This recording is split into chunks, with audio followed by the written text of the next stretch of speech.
Okay, good morning members. To Fáilte Rove, August Modjin Moy. We have a quorum and I call the meeting to order and welcome all members to the 75th meeting of the Committee for Communities. Can I remind anyone in the public gallery that mobile phones must be turned off. Mobile tablet devices can, however, be used through a Wi-Fi connection and all devices should be muted. Password details are available in the gallery for anyone wanting to connect to the Assembly's Wi-Fi network, and no recordings or photographs are to be taken. Can I remind members about the protocols regarding the use of electronic devices? Please switch all mobile devices to airplane mode and activate Wi-Fi connection. Please also use tablet devices discreetly and in a way which does not interfere with proceedings, and be aware of cameras and sensitivity of the microphones throughout the course of the meeting. For any members joining via Zoom, can I ask you to be mindful of whether a camera or a device is able to pick up any other people or background images.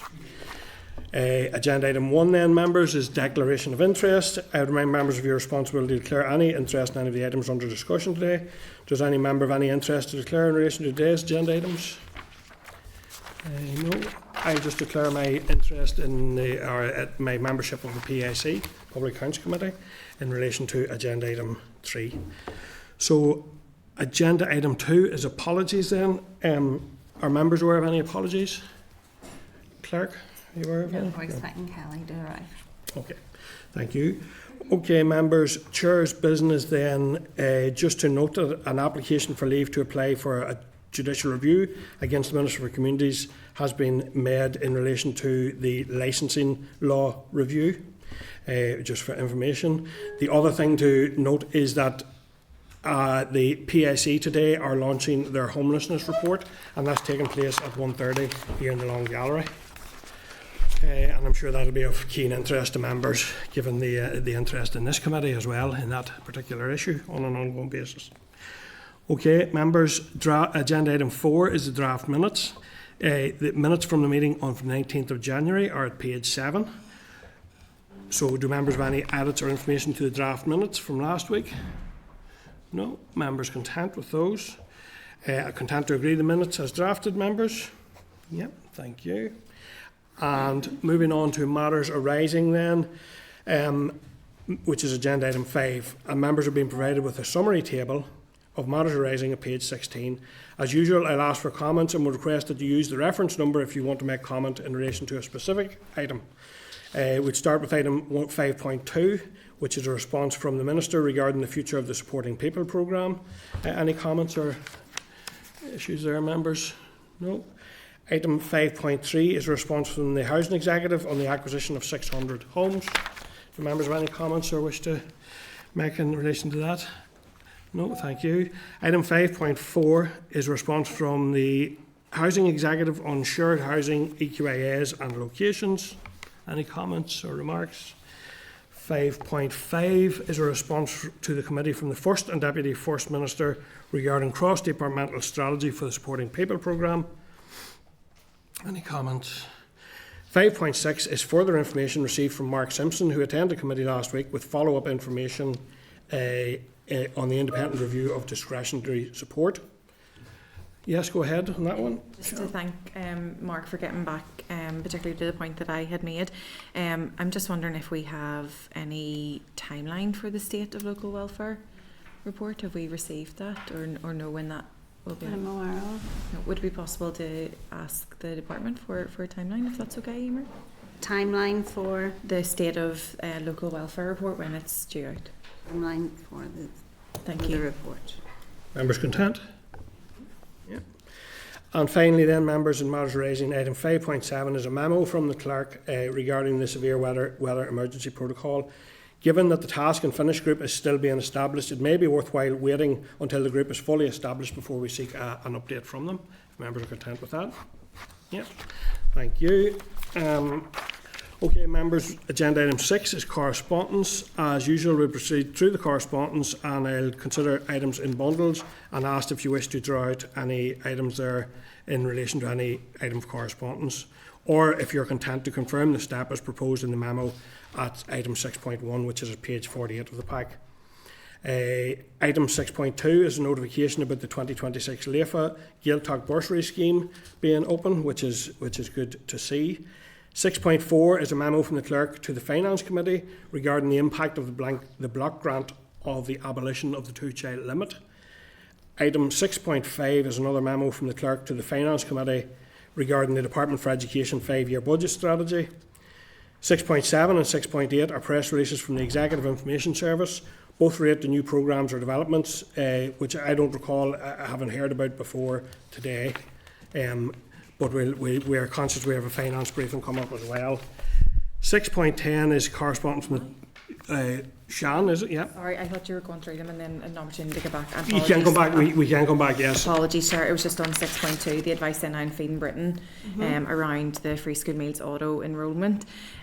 For me, this is perfect Children's Services Cooperation Act territory in terms of that pooling of resources of departments with young people in mind. So I'm just wondering if there's any way we can understand how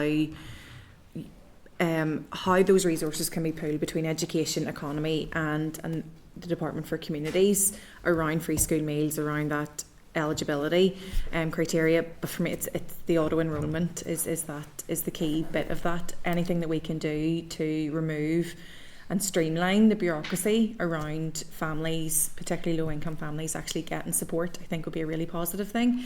So if there's any way of just understanding how the departments are working together to streamline that, particularly for families on low income. So in terms of, a UC claimant opting in on their journal, DFC being the ones to assess criteria and eligibility for free school meals, how that then translates through the system. So it would be really good if we could understand what work those departments are actually doing together to streamline that bureaucracy.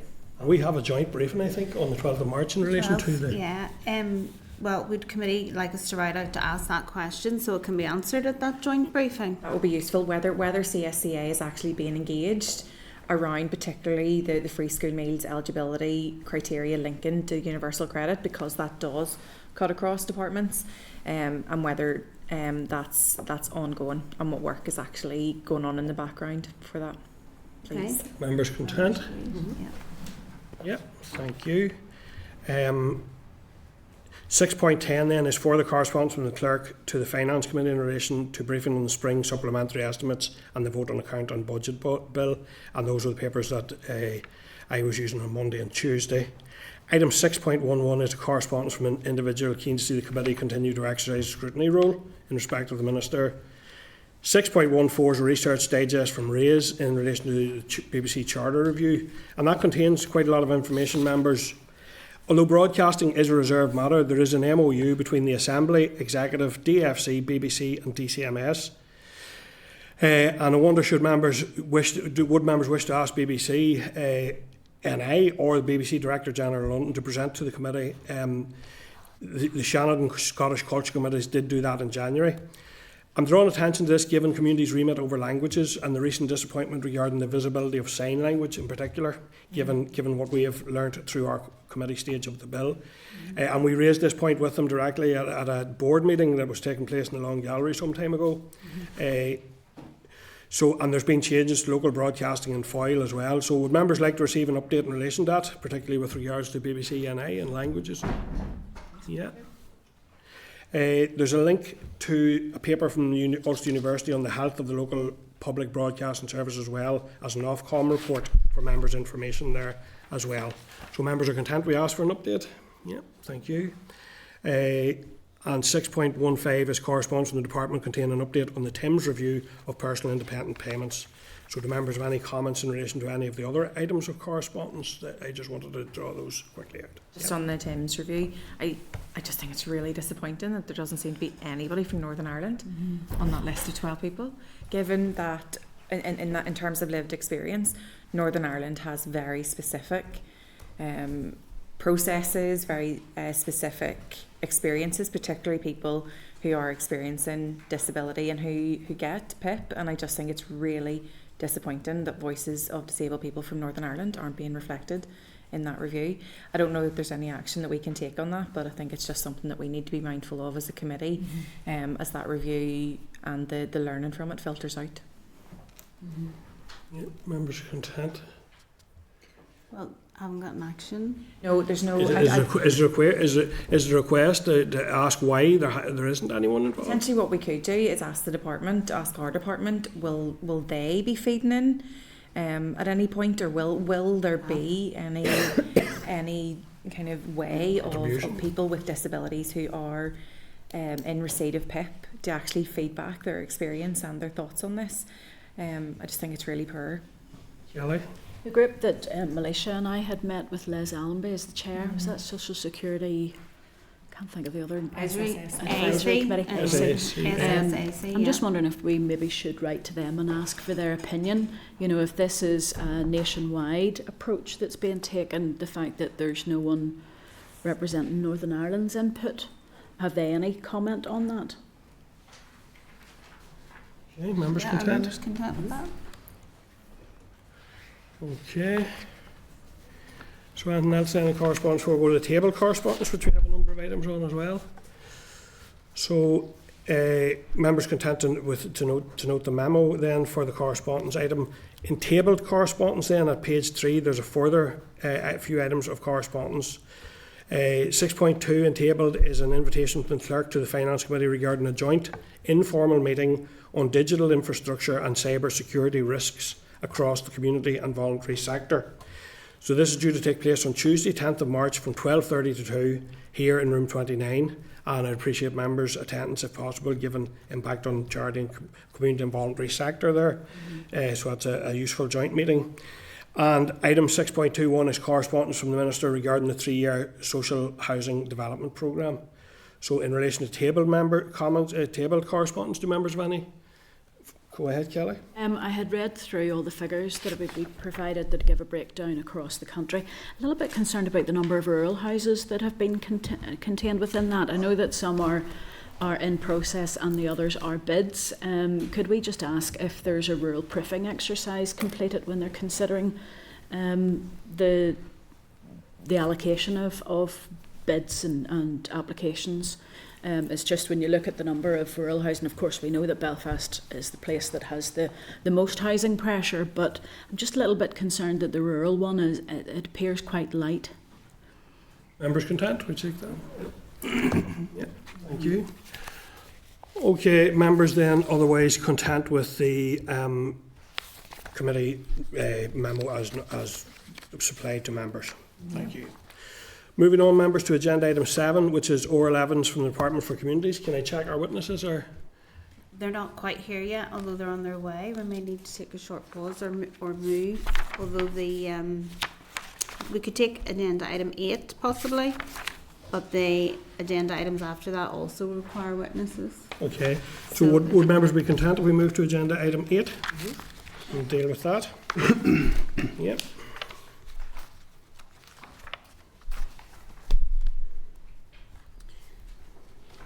Timeliness of this would have worked better having had the finance update at agenda item 7, but this is consideration of the committee's own response to the Finance Committee in relation to the Minister's correspondence about the multi-year budget and his position in relation to that budget.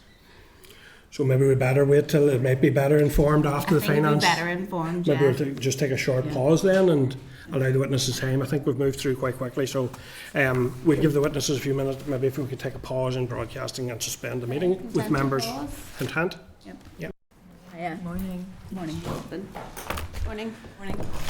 Okay, members, thank you very much. That's us resumed our meeting and broadcasting, and we're moving to agenda item 7, which is oral evidence from the Department for Communities and the financial position update. So I welcome now the following officials to the meeting: John Greer, and John is Deputy Secretary Corporate Services Group within the department; Cathy Sands, and Cathy is Director of Finance in the Department for Communities; and Olga Began, Director of Finance, Department for Communities. So John, will you please go ahead and make a brief opening statement, and then we'll move to questions from members. Thank you. Yeah, thank you, Chair, and members. And just to clarify, so Olga is replacing Terry Arnold, so Olga will be helping me answer questions with regard to our benefit delivery and our work for DWP. And Cathy will ably be assisting me with the rest of the questions that you have in the other areas of our business. Chairs, you've already noted the briefing today is to update you on our current financial year's position, and then also to talk about the draft budget that was released around Christmas time. So in respect of this year's budget, following executive agreement of the December monitoring round, the latest budget position for the department is 930.2 million of non-ring fenced resource, 272.9 million of capital, and 31.4 million of financial transactions capital. And before I progress any further, I must apologise to the committee. You did receive a written briefing a week or more ago. A revision of that was sent and received by you, as I understand it, this morning. That was in respect of a small error where the figures were essentially in the wrong place at table 8.1 on page 16 of the briefing as originally sent. So again, apologies for that. And apologies that we didn't catch that earlier, but the briefing you have now is the correct one. So I said is going back to the DOF December monitoring round that was returned by the department on the 20th of November. We bid for 67.7 million and the executive agreed allocations of 42.4. In terms of DFC, we received 29.8 million for new build social housing, 8.6 million for the cladding safety scheme, and 4 million for disabled adaptations. Members will be interested to know that the additional 29.8 brings us to approximately 1,750 units of social development homes in our SDHP programme. There was a further technical exercise that was commissioned on the 17th of December that asked for any technical adjustments for the department. This is a regular thing that happens, and submit any reduced resource requirements. This was particularly pertinent given the much publicised overspend that the executive is facing. The technical exercise confirmed additional allocations for DFC, positively 6.5 million for disabled adaptations of capital. We also received 2.4 million of non-cash, and that was for depreciation and impairments. Coming back to this year's budget equality impact assessment, we're currently compiling the responses to that, and a final decisions report is due, and that will be presented to committee in due course. On the 26 to 30 budget, you'll be aware that on the 23rd of December 2025, the Finance Minister circulated an executive paper proposing draft allocations and seeking an agreement to launch a public consultation prior to the 26-27 budget being agreed. DOF published the draft budget on 6th of January for an 8-week consultation. It's still open and due to close on the 3rd of March. As members will know, those draft allocations are still subject to ministerial and executive approval. The Finance Minister did note that the block position was challenging. Not all bids could be met, and was further compounded by the fact that the executive budget in this year is likely to be overspent circa to 450 million. As a result, negotiations took place between Department of Finance and Treasury, and that has resulted in an agreement of a Treasury reserve claim of some 400 million, with a number of conditions and a repayment schedule of across the 3 years. The bit that we don't know at the minute is how those repayments to Treasury will be allocated across the 9 departments in the next financial year, and then the further 2 financial years in the 3-year repayment schedule. And obviously we're waiting to hear from the executive when that is agreed via the Department of Finance, as that will impact our allocations for the next financial year and all of the financial years within the spending review period. In that draft allocation, the department's earmarked resource commitments are set to be fully funded, with the exception of benefit delivery. I do want to spend a moment stressing that. So we were very welcome and happy that we received 16.9 million to recruit 400 posts to deliver benefits. Members will have heard several times that we are chronically under-resourced in our benefit delivery. And the real impact of that on citizens is that currently we only have the staff to provide about 20% of the into-work support that we need that we're meant to be delivering according to the policy to help people pursue and get back into work. So the allocation of 16.9 million was very welcome. We unfortunately during the financial year couldn't use all of that 16.9 million. You'll appreciate that it takes time to recruit people. We've been working very hard at that. So we actually then returned money to the centre that we knew we couldn't spend in that 16.9 million. And I believe that was 9 million we returned, Olga? Yes. But unfortunately, the legacy of getting that 16.9 million is we went on a recruitment campaign to recruit those full 400. We fully expect that we will have those 400 in post. During this future year's budget exercise, unfortunately, it is proposed that we will only receive 8 million a year compared with the bids during the spending review period of 23.9 million, 33.5 and 34.8 million over the next 3 years. Obviously, this adds to a pressure in the department because these are funded posts that we have people in place and that will be a real pressure going forward. So in terms of non-ring-fenced resource funded, we have received an opening baseline of 754 million for 26-27 with a proposed indicative allocation of 10 million. So essentially, members 764. This represents only a 2% increase to our baseline. It's important to stress here that the real problem the department finds itself in is that allocation. Obviously then we have significant inflationary pressures. We all know inflationary pressures are across the piece. Citizens are feeling that. For the department, those inflationary pressures are all of our GAE costs, but not least our salary costs as well. So essentially, those allocations as they currently sit provide a real challenge for us to continue to deliver our demand services while obviously meeting those pay and inflationary pressures. We're currently, as a team, working very hard to look at the various scenarios of how we deal with this and are talking to our Minister about what this might mean, respecting the fact that we don't actually have an agreed budget as yet. The first principle in that, as has always been the case with the department, is that as much as possible we want to guarantee that we continue to provide critical services to citizens, critical funding to the organisations that provide those services, and essentially as much as we possibly can try to subsume this pressure as much as we can internally. I do think it's important to say at this stage it's very hard for us to do that. Of that 764 million, a large proportion of that is made up of staff costs, pre-committed costs and statutory obligations. So there's very little discretionary spend that we can shave, but we'll talk about that in more detail. And as I said, we're working with the Minister and as a department to see how we can limit the impact this has in citizens. So in terms of what that looks like, we would estimate at this stage that those inescapable pressures, as we sit here today, best case are somewhere around 40 million and worst case are in excess of 60 million pounds. So quite stark.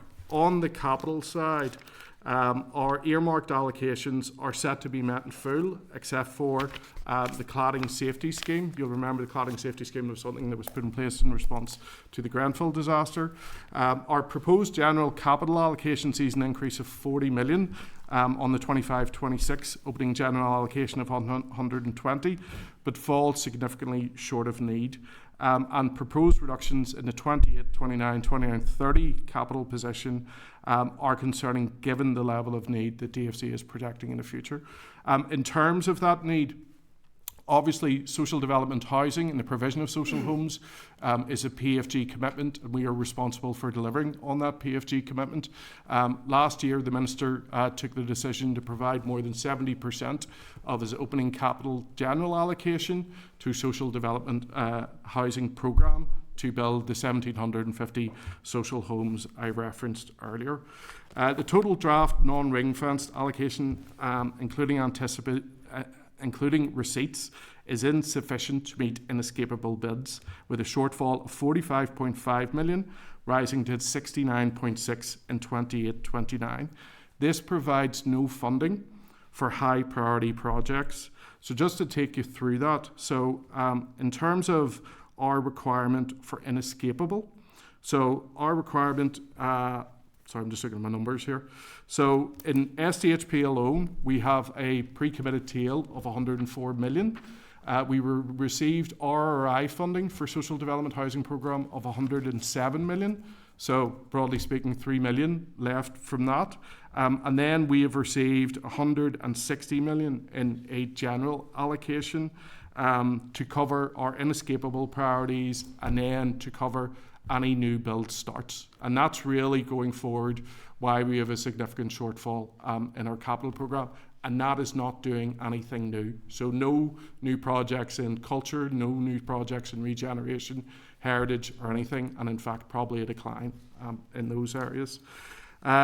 On a more positive note, the Department's bid for financial transactional capital funding have been met in full, except for 27-28, where there is a 2.9 million gap. We would hope that 2.9 million gap could be managed.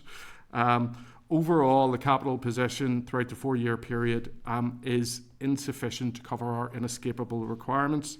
Obviously, again, this will require very tough decisions going forward. Of course, we recognise this is a picture that you'll all be aware is playing out across all of the departments and the executive as a whole right now. So, as I said, thank you, Chair, and we're happy to take questions. Okay, thank you, John. So I suppose you have outlined there a very challenging budget for the department, John, particularly on the capital side of things, and that challenging picture is something that's reflected in across all departments. We understand the department has a wide-ranging remit, and there are a number of key projects which must be delivered upon, not least, as you have mentioned, the social housing, Casement Park, anti-poverty strategy, many areas of priority. Given that it's not going to be possible to fund everything, how will the department prioritise its budget going forward to ensure that executive commitments are delivered upon? Okay, so the first thing is obviously executive commitments and statutory obligations are the top of the list in terms of what we aim to deliver. That's why I mentioned our first thing is to subsume the pressure as much as we can internally, while guaranteeing executive commitments, obviously earmark commitments and so on and so forth. But this will be extremely challenging. We're working through scenarios at the minute. We are hoping to meet with Minister on Thursday to take him through a set of high-level scenarios. They will cover everything from what he might be able to do in social development housing programme, what he will be able to do with his inescapable in capital. It will paint a picture where essentially he will have to prioritise social development housing at the cost of almost anything else. On the revenue side, actually the position is much more stark.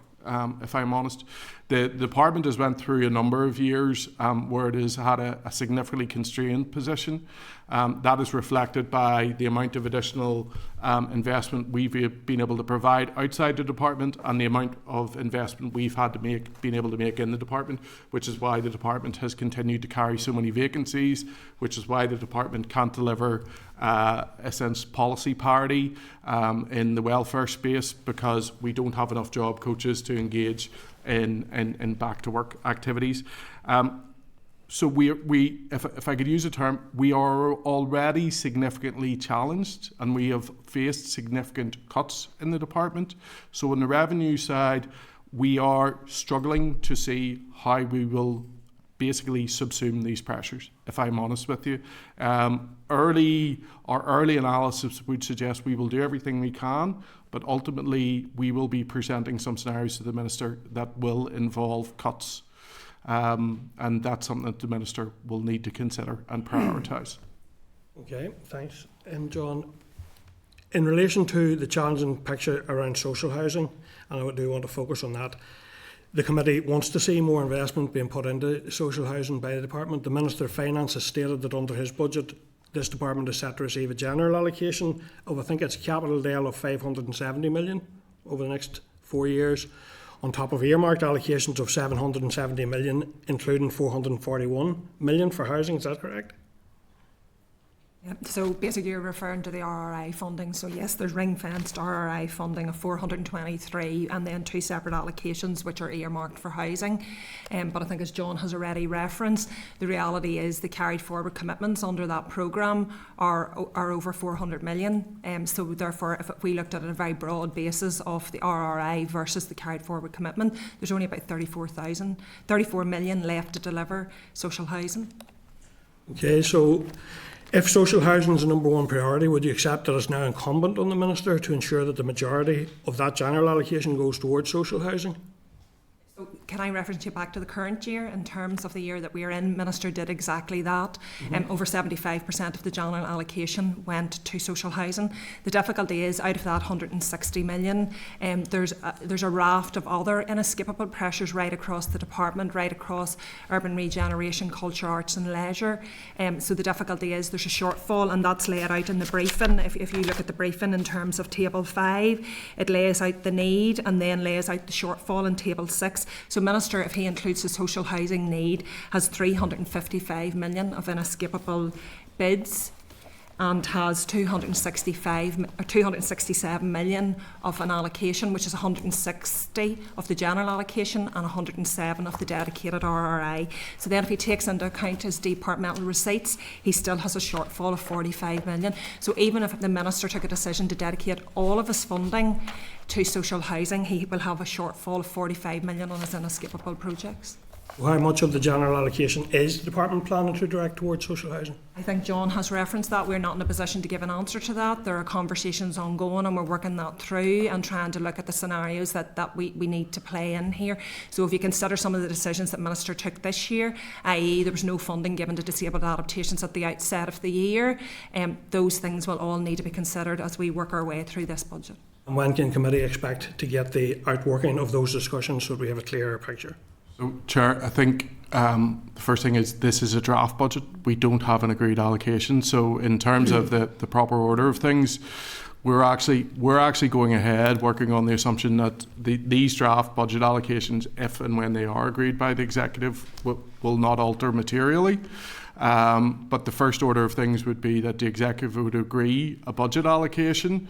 Then we would seek ministerial approval for how we would dice and splice that draft allocation to his priorities. We would then bring that back, and obviously then we would enter into an equality impact assessment of those. What's your anticipated timeline for all of that? I recognise those are the steps, but what's your?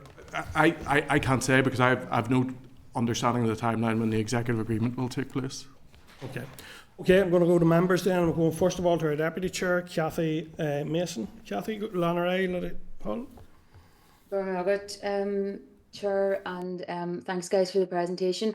It was just a couple of things we mentioned that I want to pick up on, and it was around inescapable pressures, and it was referenced there to some of the decisions that the Minister took this year as well. And we have heard quite a few announcements from the Minister over the last year about funding allocations going towards a number of different capital projects, and I suppose in my view it just hasn't always been clear as to how these projects actually align with executive priorities. So I'm hoping maybe you can help us understand that a wee bit better. So the first one, and there's probably about 10 I can think of off the top of my head, but one that I want to pick up on is £70 million allocation to the Queen's Parade in Bangor, which I'm sure you will agree is a significant sum of money, especially in the current fiscal climate. Can you give us an idea of where that project would have sat in the list of priorities, and is that an inescapable pressure?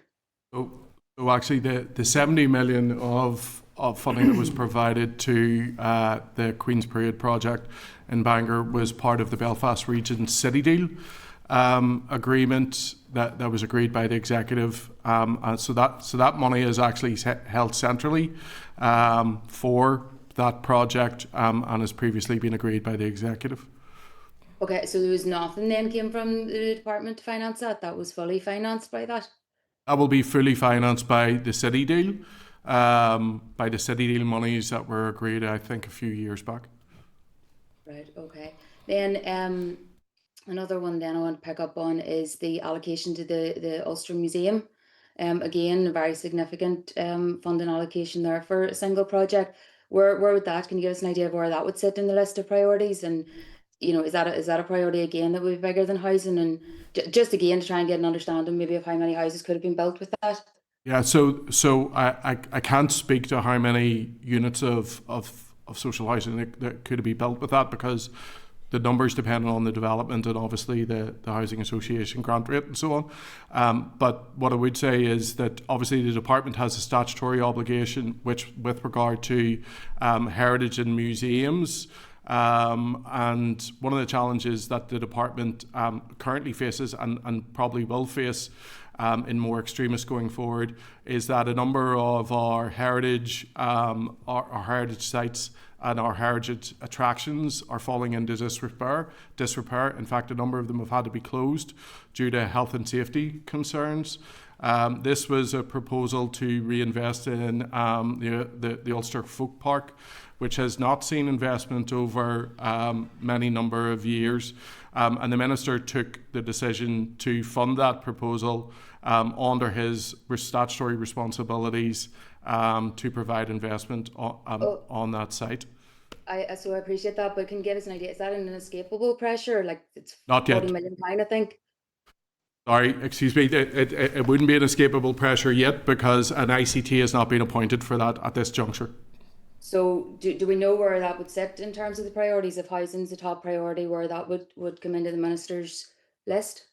I couldn't speak to the specifics of any ministerial list. I would say the fact that the Minister has funded it, has committed to funding it in future years, is a strong indication that it is a high priority item for him. Okay, so and just again with the likes of the Musical Instruments Fund, I think it was at £1.1 million or something. Is it the same? Falls under the same? It's deemed as a high priority project. It's not deemed as inescapable. Okay, so just I suppose where I'm really trying to understand, we're saying here that social housing, and we're looking for more money for social housing because of the severe pressure that we have there, but there are other projects that are being prioritised over that. Can I just maybe clarify in terms of the inescapable high priority? The Social Housing Development Programme, the only element that is actually inescapable is the element which is contractually committed and is carried forward. But we have actually deemed it as inescapable as a department. So whenever we submitted our bid to DOF and we highlighted it to DOF officials, we told them that we were putting the full amount of social housing as an inescapable need, given its sort of stature as it being an executive priority where it's at with the housing supply strategy. Okay, no, appreciate your answers. Just think it's a stark maybe just as to where the priorities actually lie, but thanks for that. Okay, thank you, Cathy. I'm moving then to Pam Cameron. Go ahead, please. Thank you.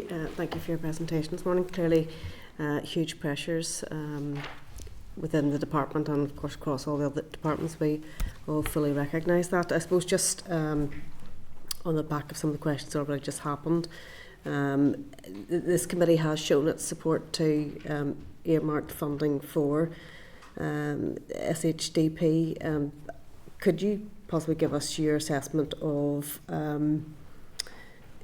should that be agreed at the executive level by all the parties? What would that mean in reality? What would we see as a consequence of that? Should that earmarking of the housing be agreed? So look, I will give you my assessment as Finance Director in terms of the advice that I would have given to Minister around that correspondence. The reality is we have a raft of inescapable commitments, and the concern whenever we would ring fence it, would it impact our general allocation? Would there be the £235 million of need? If that is reduced, we would then have an easement on that spend. Thank you. And in terms of the Northern Ireland housing sector revitalisation, I'm aware progress has been made on this, but can you possibly detail that and advise on what the next steps are, and are there any indications of timelines in relation to that, and whether there are consequences for not securing these powers in the short to medium term future and what mitigations the department are making on that case. Yeah, I will say that this is the highest priority for the Minister and the Department, and engagement takes place on a daily basis between our officials, Housing Executive officials, and Department of Finance, who act as the conduit to Treasury. We continue to work with DOF to accelerate the agreement of Housing Executive Revitalisation as part of the fiscal framework negotiations, and we continue to say that if the fiscal framework negotiations have a risk of slowing an agreement over Housing Executive Revitalisation and the accounting treatment with regard to loan borrowing, then they should be decoupled from that. To answer the second part of your question, the implication for any delay in that, we use the term, not a very good term, the meter's running on this. So Housing Executive stock continues to age and decline, and the cost to make that stock fit for purpose continues to increase because of inflationary pressures. As a result, the Housing Executive's ability to deal with those pressures is reduced because they are continually accessing their reserve to meet that pressure. There will come a point in time where those two things diverge, and without a solution, the Housing Executive will not have the capacity in its reserve to meet that. We don't know when that will be because there's a lot of moving pieces to that, but that's how the pressure really manifests. And eventually you reach a point where the number of homes that will be available will be reduced because they will no longer be fit for habitation. I'm sorry, I'll just add to that, Yep. John, as well. So there obviously, because of the need for alternative finance being pressing, our Minister obviously put a proposal in terms around RRI funding, and that's currently with DOF colleagues to assess the need. And we mentioned inescapable bids. So the inescapable bids for the department include need in and around this of 70 and then rising to 80 million as we go through the scheme of this budget. Okay, thank you. I suppose can I just ask a brief one maybe on if you've any update around the fraud and error bill, any progress on that at Westminster, or where are we with that in terms of this department and any proposed legislation? It's not obviously agreed yet, and it's intended then to put it in place also here in Northern Ireland. That would require executive approval. So yes, it hasn't been agreed yet. Hasn't been agreed yet at executive level or at Westminster? Both. Yeah. Both. But the positive thing is it was referenced in the spending review in terms of the business case that was submitted to Treasury, and the potential for us potentially, if it's agreed, to be able to receive 50% of any savings that could be manifest from the increase in fraud and error detection. Okay, and I think we've spoken about this a few times in committee, but if you could reiterate what those potential savings could look like. That business case then was submitted in advance of the autumn budget then to Treasury, and in the autumn budget then they did agree to discuss that with Northern Ireland Executive. So we have asked for approximately 9 million of investment into fraud and error activities per year for the next 5 years, and we estimate that would generate circa 45 million of savings, AME savings per year, per annum, then over the course of the project. We have got a terms of reference already for review into our fraud and error activities, and that is commencing. That's actually commenced already because they've already asked for information exactly, etc. So that will be worked on the next number of weeks and months, and we hope to get a decision then from Treasury on funding that business case. The 50% is what we've asked for, i.e. 50% split of any savings that are generated, but that hasn't been agreed yet. That and then it would need to be transferred from AME saving to resource dial.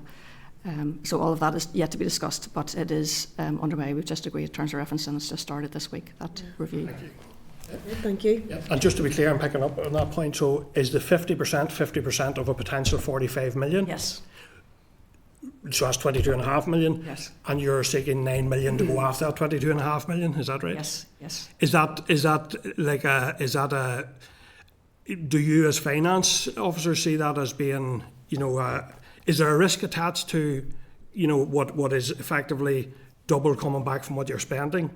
Or is that in keeping with what you'd normally expect for spend? So all of these are basically based on experiences and analogous experiences, and obviously you have to understand that DWP, our partner department in England, have invested significantly in fraud and error, and we can see the savings that they have already made. So in fact, the encouraging thing is we have never had the same amount of resource as DWP have had in fraud and error, but we've had a much higher and a more effective way to detect fraud and error. So we would have a very high level of confidence that those estimates are sound and that the risk is mitigated in terms of the return.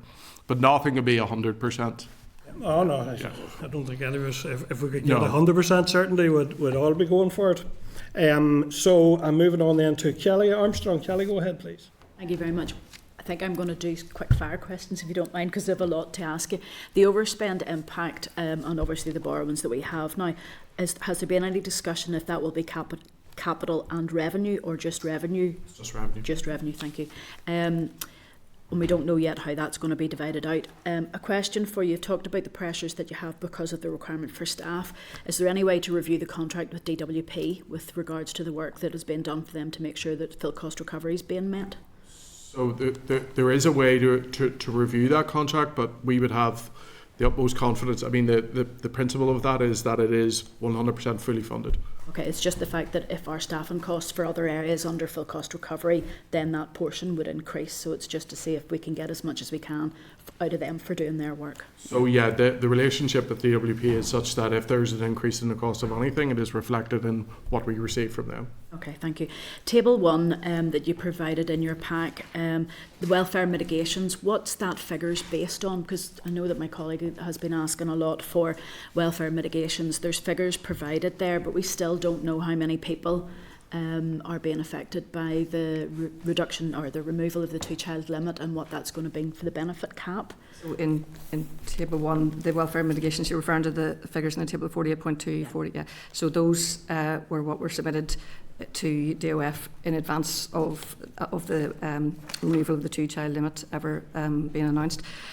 So they are for all welfare mitigation payments, which most of that is the bedroom tax, the biggest element of it. So in addition to that, we submitted a further bid then of 9.4 million for next year, rising to 9.7 million the following year, and then 10.1, which is to cover the additional welfare mitigation payments in relation to families that will now meet the benefit cap who didn't previously before the 2-child limit was removed.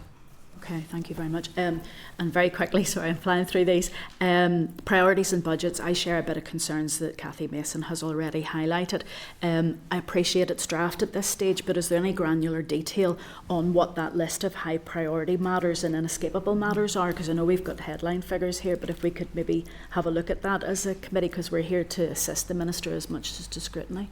So Kelly, I could actually probably refer you back to the previous briefing that we get, and we give you the detail breaking it all down by the categories, because actually I have an appendix 1.3 that was in previous briefing, and it detailed all the categories in behind. The categories, it's what's in all of those categories. Is there any further detail on that? Well, those bids will be at a point in time, and I think we would say you're probably better to wait to get the outworkings of the refinement exercise at the minute, because these are quite old now at this stage, really, because I mean that was done July, August time for submission in September, October last year. So we're refining everything, both resource and capital, and that will come to you in due course. And as the Chair has said, we are absolutely behind the Minister to get social housing built. However, I have no belief that the figures that are in this will be able to be delivered because of other implications that are not within your control. So what cross-departmental discussion has there been on the ability to actually deliver on the projected homes, the ones that are in the bids? Because I met with Build Homes Northern Ireland yesterday, and they're saying unless water's sorted. This ain't happening, folks. I've already got several closed catchments in my area, so my concern would be there'd be money set aside for social housing development that can't be delivered because of Northern Ireland Water. Look, I'm probably not able to get into the specifics of that, Kelly, but what I do know is that in terms of that social housing development programme, they work very closely with colleagues in other departments to bring forward the projects which won't have issues in terms of infrastructure or water. Which may not necessarily be in areas of high need. Yeah, because the priorities for Northern Ireland Water are very different. No, I get that. I'm just very concerned that that's going to hamper the bid process for communities because it needs to go elsewhere. And then just Northern Ireland Housing Executive, this revitalisation has been going on forever. There is a plan B here. When are we going to start to talk about that? I think we are, which is why we submitted Plan it. B is split it into a housing association, into a housing authority, because then they can borrow from almost immediately. So I'll pick up on that in terms of the negotiations that we've had which have involved Treasury, NIO and DOF officials. I can just clarify that the issue in and around the consolidated budgeting guidance is actually not considered a showstopper in terms of those conversations. It's just there's a lot of work to do in providing them with the information that they need. The reality is it's part of the full fiscal framework. We're hoping that the negotiations will allow it to be front-loaded as such in terms of those negotiations. Yeah, I'm just very worried that if we wait for the perfect of what we want, then there is a plan B that could be there now. I know it needs a change in legislation and so on, but I'm watching the homes falling apart. You know the issues with them. Yeah. Sorry, could I just say as well, obviously reference in terms of the query from Pam there as well. You know, the RRI proposal is with DOF colleagues as well. No problem. Thank you very much. That was rapid fire and you did really well. Thank you, Chair. Thank you, Kelly. And moving then to Melissa McHugh. Flannery, Melissa. Dr. Love, Arish, you're all very welcome again. Just quickly, if I can move in on an announcement was made by the Minister only last week in relation to support for veterans. Was that decision agreed by the Executive? I'm not aware. So I would need to look into that and come back to you. Okay. And will this scheme be open to all veterans? For example, the area that I live in, there are many people resident who were born and raised in Tyrone but are also Irish Army veterans, or is it exclusively for those that served in the British Army? Yeah, so to my chagrin, I'm not across the detail. I'm happy to provide something back in writing to the committee on that. I apologise. Just before Marisa comes on to the next question, are you not acting in the role of Permanent Secretary at the present time? No, I'm not. Emer Borelli is acting in the role as Permanent Secretary currently. And as a senior member of that team, then there's none of those decisions, unless they're in your direct line of sight, none of those decisions come your direction? So on this one, and I apologise, I was off for a week's holiday, maybe I missed this one, but I don't have the awareness of it. Kathy, do you have anything? No, so we will have to come back to you on that with our apologies. What scheme to make a call? Sorry? What scheme is it? The Minister announced a scheme An for affordable warmth or make the call? Well, actually, the scheme was announced by the Minister. two separate schemes, yeah. So he announced affordable warmth would war pension would be an exemption, but there's also, if I read it right, exemptions under wider disability, which is the wider affordable warmth scheme, which is available to anybody under the eligibility criteria. And the make the call is dedicated to. And I'm going to allow Melissa to continue his question, and then you can come in with. Yeah, I'm just clarifying. Okay. No, and I think there's probably an overlap in terms of the question and around both of the schemes that have been announced in the past week. But I just wonder, to what extent have you any knowledge, to say, of this particular scheme yourselves, or is it the case that you may not be in a position to be able to answer other questions that I had in relation to it? I don't know at this point because I don't know the question. So there's been conversations in the department about how we deal with the implications of the Veterans Covenant in terms of, and we have appointed a senior sponsor for that work, which is Lindsay Farrell, the grade 3, and she's been working across the department with colleagues in housing executive, and make the call in respect of that.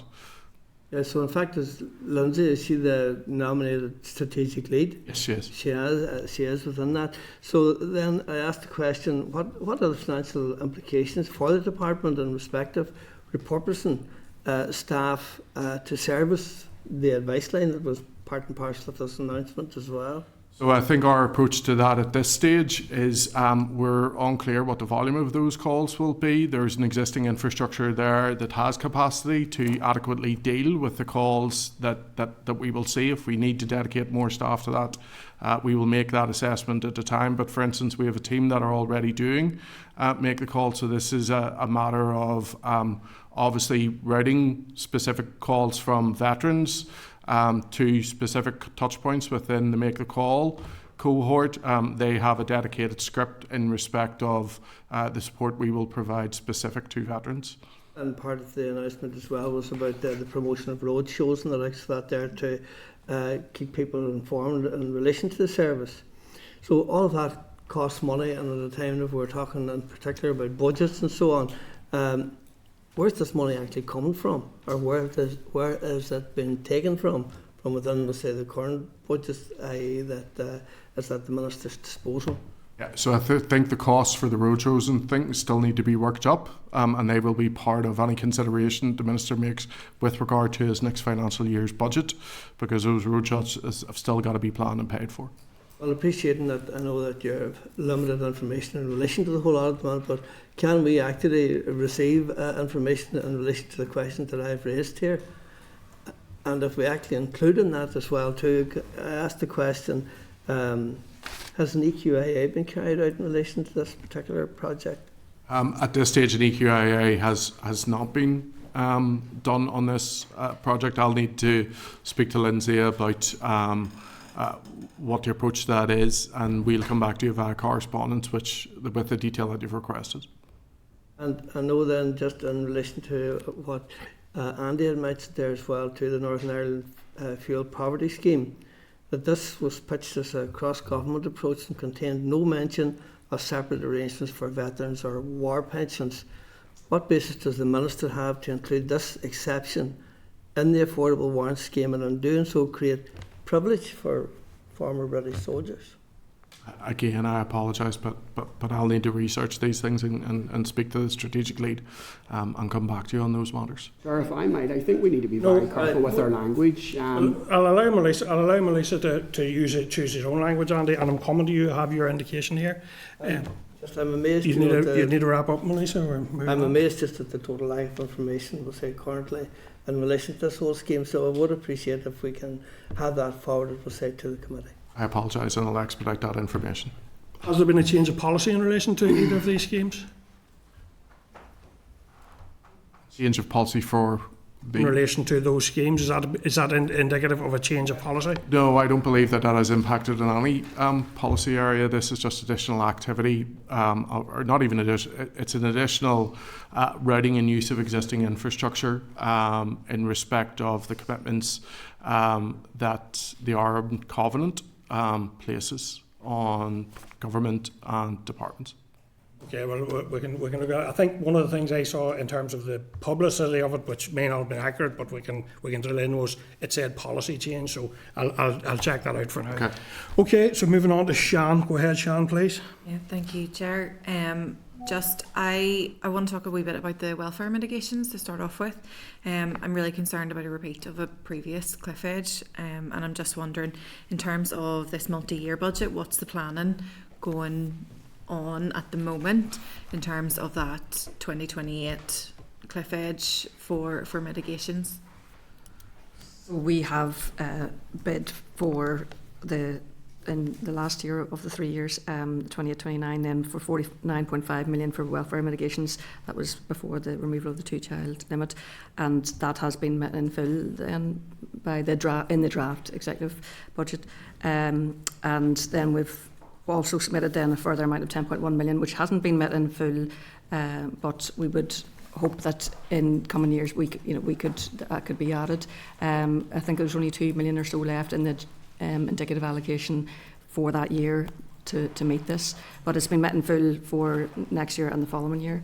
So up until certainly 28-29 we have it fully covered, and in 28-29 yes, there's still a shortfall in what we bid for the additional amount required because of the removal of the two-child limit. Yes. And are there plans being put in place for anything post 2028, or are those conversations happening in terms of forward planning? Extending the legislation. You know, in terms of, are there plans to extend the legislation to, you know, have those conversations been had, or is it just that's the 28-29 and we'll deal with that when we come to it? I'm not aware of any conversations yet on Okay. that. Obviously, yes, it's a few years until, but yes, that welfare mitigations have been extended, yeah, until. So I'm not aware of any activity looking at when that ends yet, anyway. Yeah, just keen for us not to repeat that cycle of only really considering it then in the budget year that we're approaching. That's all, you know. So sorry if I could just add to that. Excuse me, there's been some very early conversations about reviews and evaluations that might be considered to inform what would be the most appropriate and intelligent future type of interventions. And fortunately, with regard to the child benefit cap within the draft budget, while there wasn't a specific allocation provided to the additional that was required, there was a narrative in there that it would be expected to be met when it is understood what it is. So. And then in terms of discretionary support, this is something that I've brought up a few times, just to be very clear. This is one of the very few safety nets in terms of people experiencing a crisis, and whilst closing the name discretionary support, I understand that isn't something that's categorised in any way as inescapable or high priority, but to those receiving it, it absolutely is high priority. And I'm just wondering, in terms of the planning going ahead for potentially particularly this financial year, what is the thoughts, or what is the assessment of that at this moment in time? Yeah, so you're right. It isn't classified as high priority or pre-committed or inescapable or so on. It has received an increase in funding. We bid for it in the multi-year exercise, and amongst the raft of things the Minister will be considering, it will be amongst them. But of course, recognising the very vital role it plays. And do you know, in terms of least worst case scenario, will it be around reducing awards, reducing the categories, pausing the scheme, completely ending it? Are all options on the table? Have they been discussed in terms of a tiered approach, or what's the thinking around it? So as a reference earlier, we're hoping to sit down with the Minister on Thursday and discuss a number of scenarios. So they haven't been presented to ministers yet.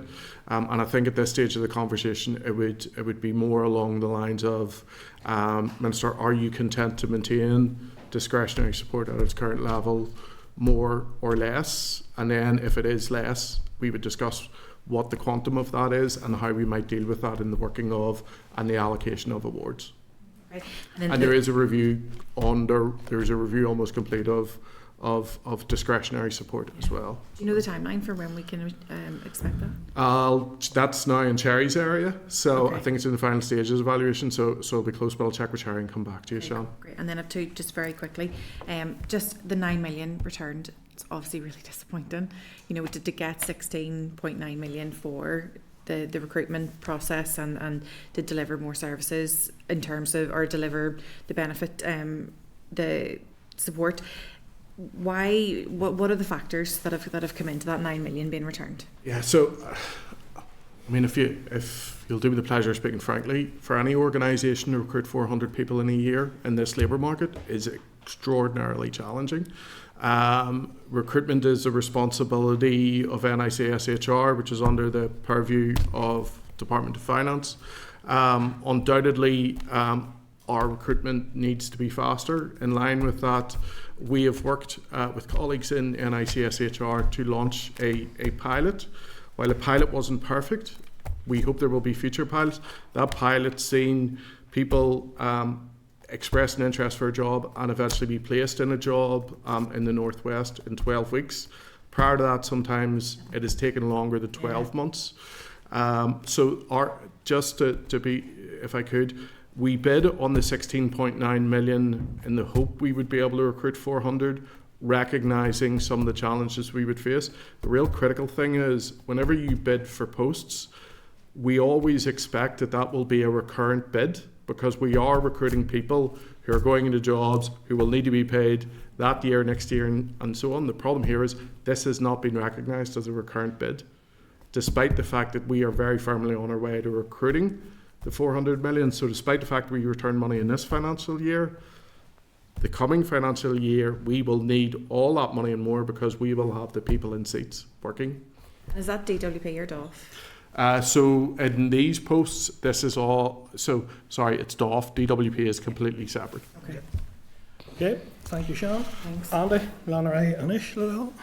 Thank you, Chair. And if I can just touch quickly on the veterans issue, and the reason I took issue was that these schemes and initiatives announced by the Minister are under the purview of the Armed Forces Act, which is about removing disadvantage. It's not about creating privilege, and I think that's where we need to be careful about our language and our word. There's already many veterans right across this province, and sorry, Chair, I probably should have declared an interest as a former member of the military myself. There's many veterans right across this province who do feel it difficult to reach out and interact due to hypervigilance and security concerns, and we know why that is. So I think we do need to be careful in our language. When we raise that, it's about removing disadvantage and challenges that members of the community in which I come from have. If I can pivot to the budget briefing in that regard, the inflationary increases for regional, stadia and the sub-regional, now the football fund, how much does that total across the board? Okay, so in reference to, it's there within the briefing, so if we look at casement, there's inflationary there of 52.4 million, so that's across 2 years, 28-29 and 29-30, and then within the Northern Ireland Football Fund, there's a 15 million in 28-29 and a 12.2 million in 29-30. Alongside that, there is also inflationary amounts for the previous projects, Windsor Park and Ravenhill.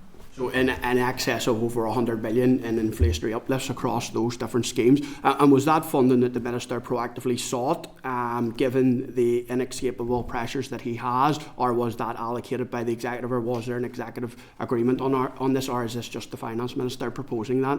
So that was not bid for as part of DFC's bids. That was money that was allocated as part of the process that went on in the allocation process. Okay, and then I note there's a proposed allocation of 50 million under FTC for the Northern Ireland Football Fund 29-30. Is there any more detail on that? For example, obviously we've seen the UK government give FTC, and they changed the rules around the allocation of FTC for casement. Is there any engagement on that to have a similar approach taken, that there would be no strings attached, i.e. repayment conditions attached to that FTC funding? I know this is something that the Minister has raised with the Minister for Finance specifically in a bilateral. Is there any more detail as to what that FTC would be for out with those discussions? Would that be potentially at the minute, if that agreement wasn't brought forward, to provide loans to clubs to deliver additional upgrades? So that's one option, and that's still being worked through. Still being worked through. And in terms of the FTC, and I appreciate obviously in response to Kelly's question about that more granular detail, and that would be really helpful, because obviously we see all the high level stuff, but it's difficult for us to be able to actually delve into that. But specifically in relation to FTC, and I apologise if you provided that previously, it would always be good for us to have that when we're actually having the budget briefing, to be able to refer back to, rather than having to dig in and try and find it. But can you give more detail? Is that primarily housing related, though, the FTC over the multi-year? I can sort of give you the break. You know, the 72.8 million that you have for the incoming year is about 38 million in and around co-ownership. There's about 27 million of intermediate rent. There's $1 million for retrofit, so that's the bulk of it, and that will continue across those 3 years. What's then within the 29-30, and you've already referenced it, is the 50 million then for the Northern Ireland Football Fund. It's all specifically housing related, pretty much. It's the co-ownership. It's the standard stuff of co-ownership. It's then the intermediate rent, the leave for move on accommodation, and that's the major element of it. The other stuff is very small, but we can certainly get you a breakdown of that. I appreciate it. That's just the more general rule right across all of the resource and capital, so that we can actually delve into it and see what the priorities are. And you know, I may take a different view around the priorities around the musical instrument fund. You know, I think it is an absolute priority for the department, should be, because of the value that delivers within our communities, and the arts is often underfunded. So you know, I think it is an important area of the Minister Fund. And maybe one final point: local growth fund, obviously a massive issue at the minute, and I note in the Minister's letter he references that. Was there any bids put in for that? in the context of if the UK government doesn't change its approach on the capital to resource split? So the local growth fund is being managed sort of via DOF, and you know, it's obviously the Ministry of Housing, and that's all being worked through currently. No, I appreciate that, but is there any proactiveness being done by DFC? You know, because the current trajectory would indicate that the UK government aren't for budging on their current approach, although they've been told quite categorically that it's going to have a devastating impact. Is the executive, obviously given DFC has that primary role, are we looking at it? Has DFC taken any approach around bids? So the involvement here is that DOF is working with all the NI departments, the NIO, and obviously the Ministry of Housing across the water to inform development of a Northern Ireland investment plan for local growth. So there's activity ongoing. Okay, appreciate that. But I think it's important to say that the Minister and Department officials recognise the critical impact this could have on the sector and providers, and are engaging with the sector and providers on a daily basis. And to understand that and looking at what might be possible within a very constrained budget if this turns out that the UK government do not recognise the impact of the switch between capital and revenue. So Andy, just to be sure, it's something that's very high on officials and of course ministers' radar. Can you point me to anything specifically built into the draft budget that would be able to be utilised should that not change? No, because at this stage that's a responsibility for DOF because they manage that funding via MHCLG, so it would be for them to consider that. I think when we see the outworkings of this, then that's when we will work with Minister to look at what the art of the possible is to try and fill any gap that may have been left. Okay, I appreciate that. Thanks, Chair. Thank you, Andy. And Maurice then. Go ahead, Maurice, please. Thanks, Chair. I'll try and be brief, but I'll just touch upon what Andy said there, that the Minister's Armed Forces Service is actually to ensure there is no disadvantage, not special advantage. And as a committee, we would need to see that all members of our community are not disadvantaged in any way, in any form. So I'd have to agree with what Andy said there. Can I touch on the workforce, please, and the current vacancy rate, and how dependent is the department on temporary or agency staff? So, what savings would that accrue if that was sorted out pretty quick? And I'm not talking about a differential, I'm talking about staff in general. At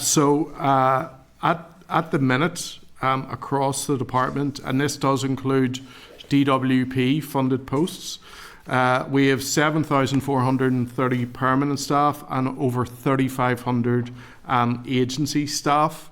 I think that illustrates the point I made earlier with regard to a very constrained position for the department for a number of years and some of the recruitment challenges we face. Maurice, in terms of the savings we would make if we were able, for instance, if I understand your question correctly, to switch those 3,500 agency staff into permanent posts, I'm not clear what that saving would be. We would need to do a little bit of work on that. Obviously, there is additional costs when these people move to a permanent post as well that would need to be considered. The department is of the view, as I'm sure you are, that this is not an optimal position to be in. As much as possible, we would want to see people be given sustainable career opportunities in permanent posts with the Northern Ireland Civil Service. And as I mentioned earlier, we're doing everything we can to simplify and streamline our recruitment processes to try and reduce, I guess, this dependence on agency staff that we currently have. Yeah, and it would be based on a regional basis to ensure that there's an equality of opportunity right across Northern Ireland, not specific to any particular site. Yes, so Mars, obviously we can our recruitment is led by Department of Finance and Northern Ireland Civil Service HR, and is largely where people are placed is largely dictated in where the work is done in the buildings that are there. But we're always very keen to obviously create regional balance, which is reflected in the recent pilot we did in the Northwest. Which was specifically for admin officers to be placed in operational centres in the northwest of the province. Yeah. Again, there's a definition of what's the northwest and what is the northwest, so that's for a different matter. Arm's length bodies. Which major arm's length bodies are cost within the plan, and is there really any way that you can control what the department spends on arm's length bodies?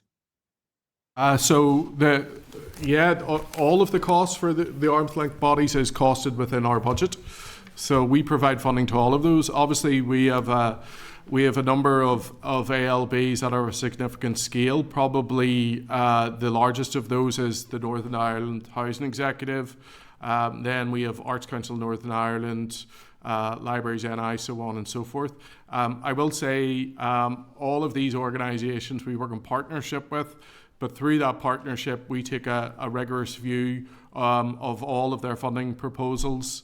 I would say that, like the department, ALBs, quite honestly, have faced significant challenges and cuts in recent year. And unfortunately, I would expect that to continue given the draft budget allocations that we have currently seen. But I think to answer your question, Morris, the funding for ALBs is within the control and purview of the department and the minister. Okay. Thank you, Chair. Thank you very much. Thank you. Thank you. Thank you, Morris. Mark, go ahead, please. Thanks, Chair, and thanks to the team for coming in with all the lovely bleak news this morning.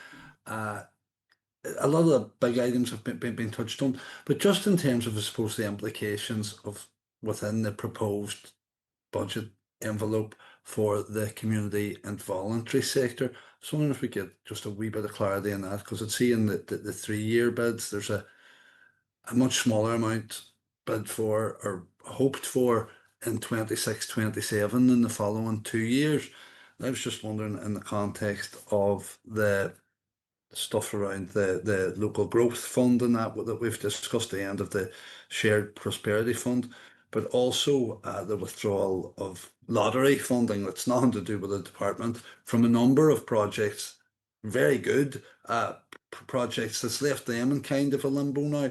But so why is there a lower amount proposed for next year, I was wondering? And can we even meet that, given what you've been told you probably get? Okay, Mark, so I'll take that. So the voluntary and community sector as a department, we're probably giving them in the region of about 33 million of the budget of about 750 million.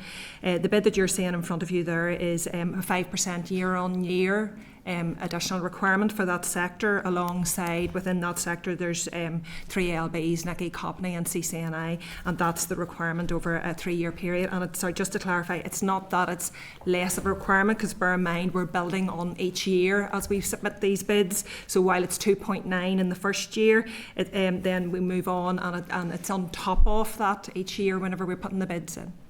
Yeah, and I get that C&V spend is spread over a number of different areas, such as your neighbourhood renewals and that, but I think it's just important. There's 5% inflationary uplift is built in, but I think we would have to reference you back to the opening statement that John has given you and the detail there and the level of pressures that the department is greeted with as we move into the next financial year. You know, a minimum of 40 million with the potential to flex up to 60 depending upon how the reserve claim is dealt with.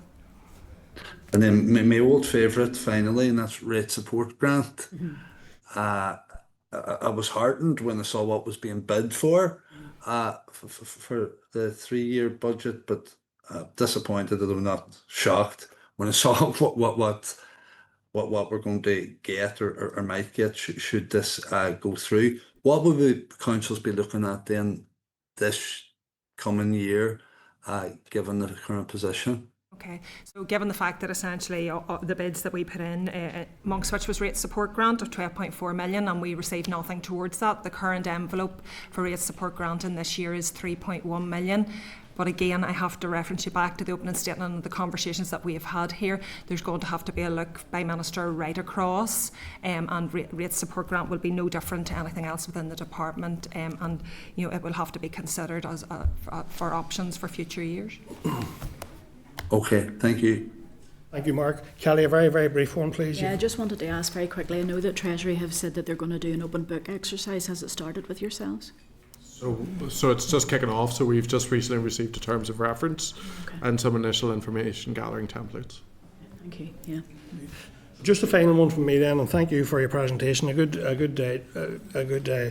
And actually, it's probably something that we should look at doing even more often. It was very illuminating today, I think. But in terms of as we're moving forward, how does the department propose to monitor and report to this committee on the cumulative service, equality and socio-economic impacts across the multi-year budget? So we're moving in hopefully into this multi-year budget period. Very, very welcome.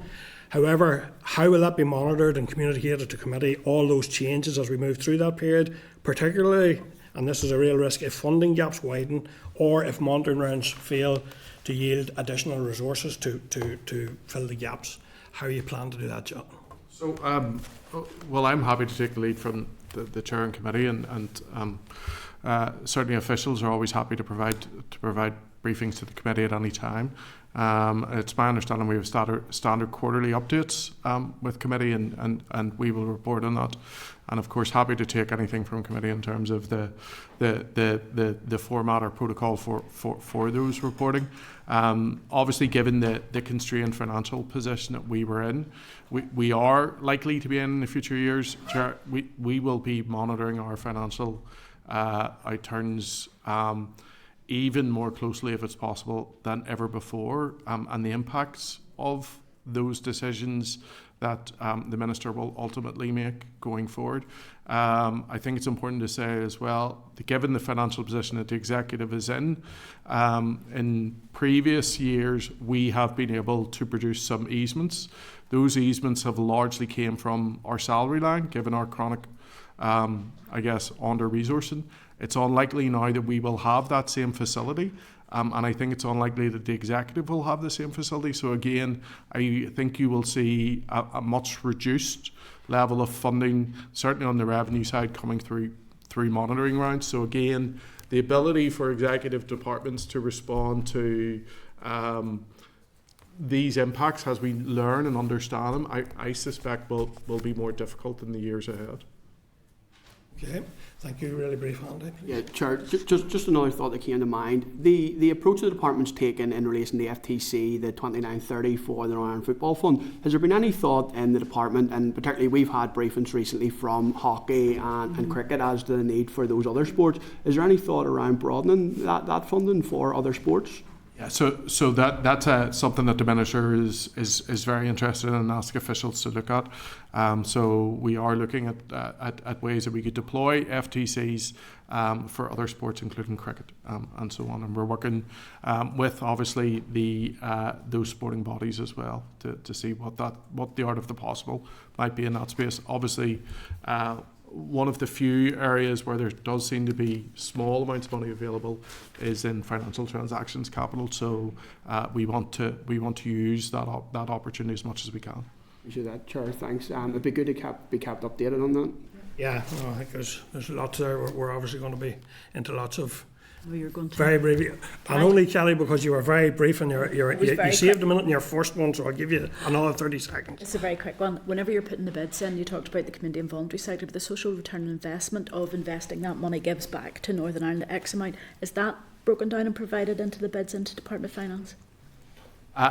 Typically, Kelly, we provide a supporting narrative to any bids we make, and where we have data in terms of the return on that investment, we will recognise that in the narrative that supports our bids. Thank you. Okay, so listen, I want to thank all of you for attending today.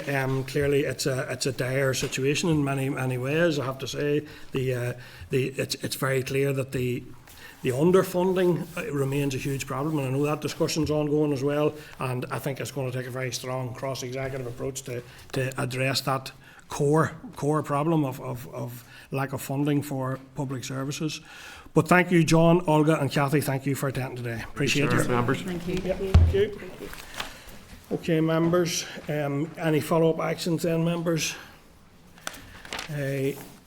Okay, moving on to, go ahead, Kelly. I was just going to say that open book exercise has me interested. I don't know if we as a committee would be able to get the outcome of that whenever it finally becomes available. I know if they're only starting now, but I don't know if there's any way that we can maybe write. I don't know who to. Is it the Northern Ireland office or the Treasury to ask when they have provided it, obviously, to whoever they need to with finance, I assume? Would it be possible for a breakdown on the Department for Communities for us to, as the committee, to have sight of that? Member content, we explore. Yeah, probably via Department of Finance. We could be asking them to share it. We'll ask the question. Our members agree. Are members content with that? Yeah. When.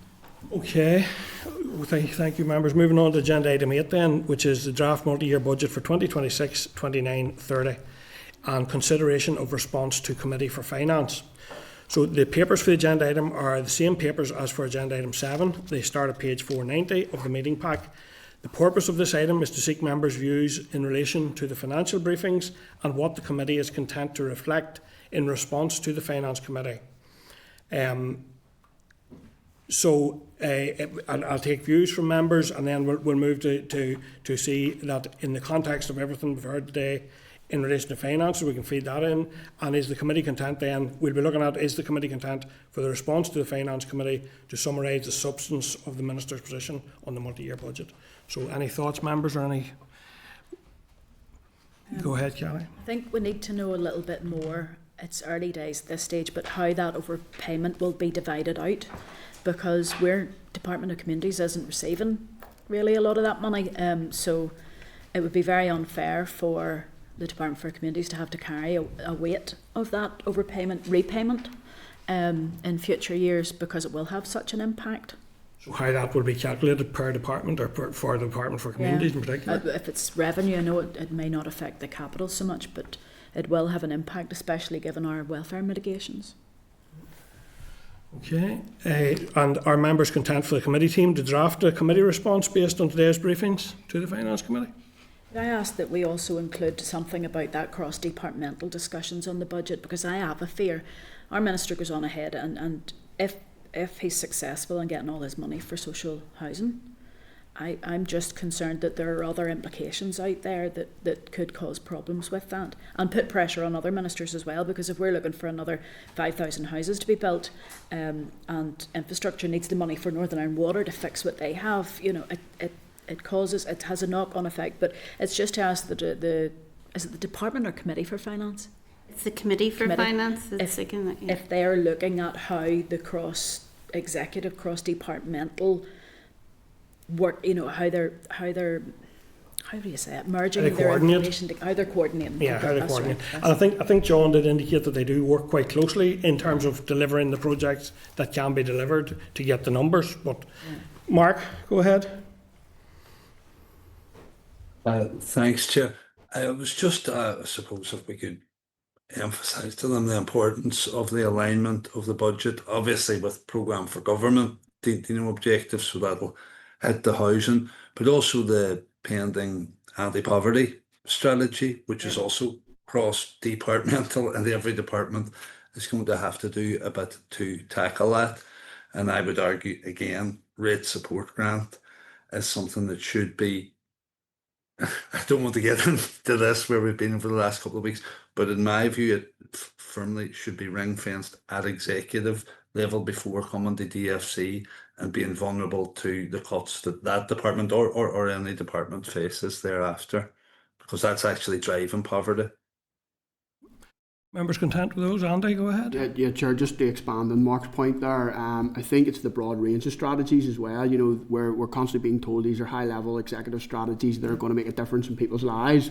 But, you know, if you look at the briefing, and we didn't get delving into it in a deeper sense there today, the disability and work strategy, for example, has no funding attached to it, and it's pretty much the same for all strategies. I say that in the context of the challenging budget landscape, but I think it's important for us to highlight that the broad range of strategies that people are on the ground are being told they're going to make a difference in their lives have no funding. Yeah, I'd agree with that. I also think it's important that the department itself is prioritising and focused on what they're doing as well. So I think that's something that we should be keeping an eye to as well.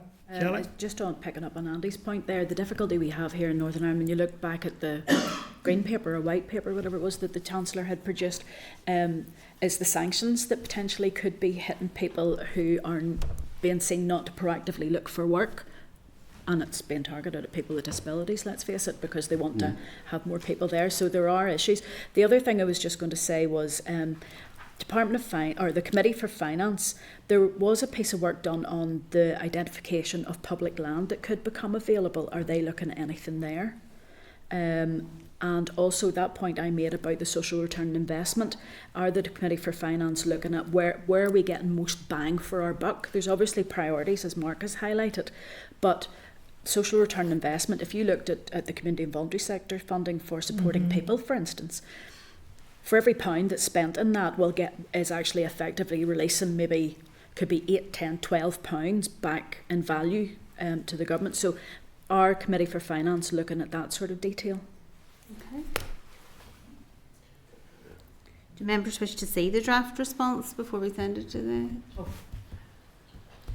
Bring it back here. Yeah. You're professional on that. I assume, are we going to be echoing the Minister's comments around local growth? In many respects, and certainly I'm sure other colleagues are hearing this, many of the organisations are already significantly underway with their processes. The UK government have caused absolute devastation here. Yeah. I have no difficulty in saying that. Their approach has been ill thought out and ill judged. And they should really reverse it. I know we as a committee have repeatedly said that and written, but I also think the executive, could have done more in contingency planning. Again, I do recognise that that's against the difficult budget landscape, but it's going to be a little too late, to put it blunt, for many of the organisations, many of the people who support, and many of the skilled staff that are on redundancy notice are going through that process now. Yep, I think there's broad agreement. Claire, you content with that element? Yep. We'll put a section in at the end about committee's concerns, so the paper will be a response based on the draft multi-year budget, the Minister's response to it, and then committee's concerns. Okay. Yep, that sounds good. Okay, thank you, members. So I'm going to propose we take a short break there, a short 5 or 6 minute break, and then we'll resume with our agenda item 9, a number of SL1s. Thank you. Shoot live. Okay, thank you. Okay, members, so we're resuming our meeting at agenda item 9 to agenda item 12 to deal with a number of SL1s. The same officials will brief us on agenda items 9 to 11, and then another separate set of officials will brief us on agenda item 12. Members will have the opportunity to ask questions after the briefing on each SL1, and I will overview then next steps and seek agreement for the required actions at the very end.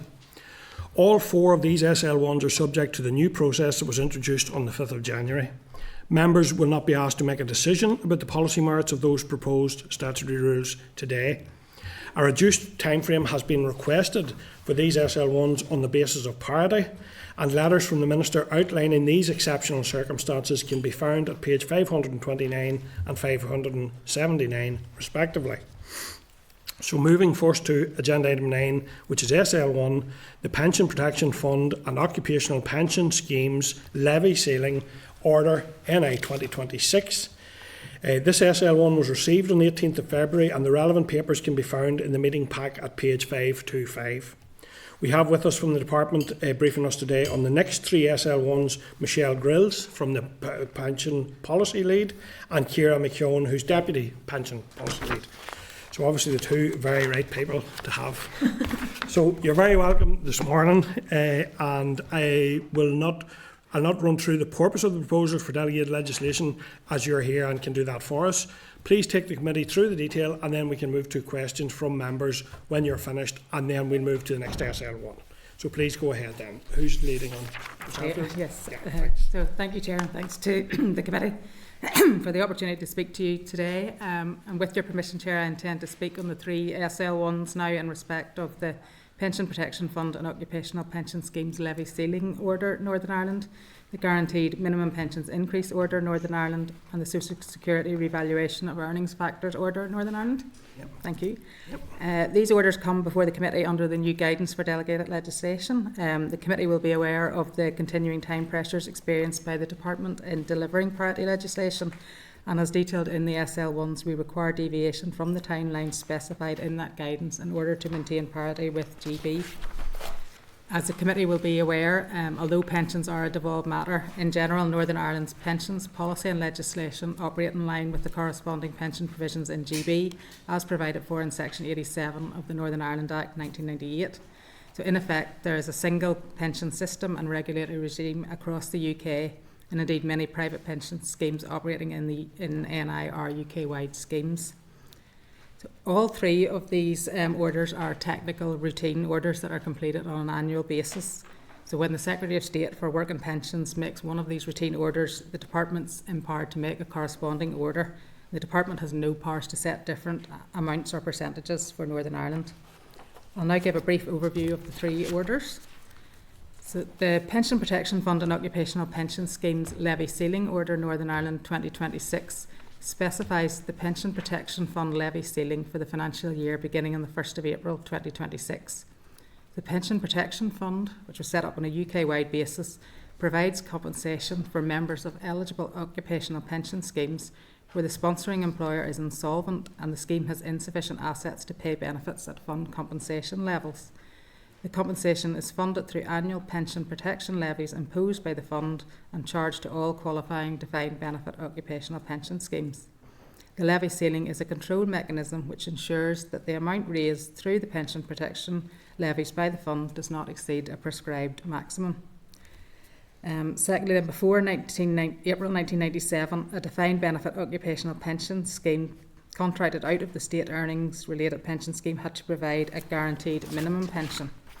The Guaranteed Minimum Pensions Increase Order Northern Ireland 2026 specifies the percentage by which the guaranteed minimum pension element of an individual's occupation pension entitlement is increased with effect from the 6th of April 2026.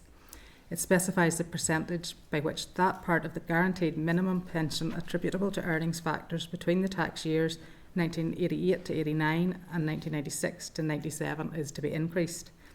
The order requires contracted out occupational pension schemes to protect guaranteed minimum pensions against inflation up to a maximum of 3%. During the latest review period, the general level of prices increased by 3.8%, so therefore the order prescribes an increase of 3%. And then finally, the Social Security Revaluation of Earnings Factors Order Northern Ireland 2026 provides that earnings factors related to national insurance contribution for historic tax years used in the calculation of additional state pension and guaranteed minimum pensions maintain their value in line with the increase in average earnings. The order will also provide that the earnings factors for earlier tax years are revalued at 2025-26 earnings levels to ensure they maintain their value. During the period between September 2024 and September 2025, the Office for National Statistics average weekly earnings statistics showed a year-on-year increase in average earnings in GB of 4.8%. So that's the figure used in the uprating calculation this year. So in accordance with the new guidance, we've supplied drafts for both the Pension Protection Fund and Occupational Pension Schemes Levy Ceiling Order Northern Ireland and the Guaranteed Minimum Pensions Increase Order Northern Ireland. But unfortunately, we haven't been able to supply a draft of the remaining Social Security Revaluation of Earnings Factors Order Northern Ireland, as the corresponding GB instrument has not yet been made and is not in the public domain. The Department has completed the prescribed screening exercises and there were no negative rural regulatory or data impact protection impacts identified.